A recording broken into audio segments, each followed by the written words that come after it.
ছোট্ট একটা জীবন, তারপরেও মানুষ অহংকারে বুক ফুলিয়ে চলে। সে যেন এই পৃথিবীতে আজীবন বেঁচে থাকবে। কেউ ভাবে টাকা পয়সা দিয়ে এই পৃথিবী কিনে নেবে।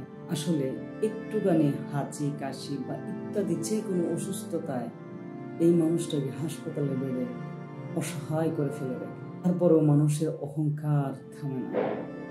একদিন এই মুখটা নিঃশব্দ হয়ে যাবে, চলাফেরা থেমে যাবে। যে টাকার জন্য মানুষ আজ সবকিছু ভুলে যাচ্ছে, সেই টাকাই থাকবে আলমারিতে ব্যাংক ব্যালেন্স, আর মানুষটা থাকবে কবরের গহীন অন্ধ। তবু মানুষ বদলায় না, অহংকার করে।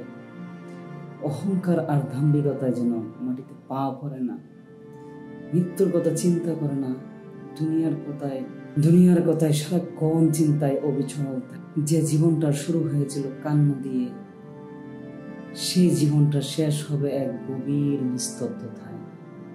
আর মাঝখানে মানুষ এমন ভাবে বাঁচে যেন সে পৃথিবীর রাজা, অথচ একদিন তার নামটাই কেউ এই পৃথিবীতে আর নেবে না।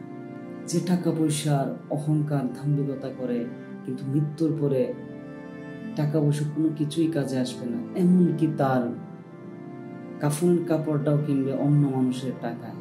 তাহলে এই টাকা দিয়ে কি হবে?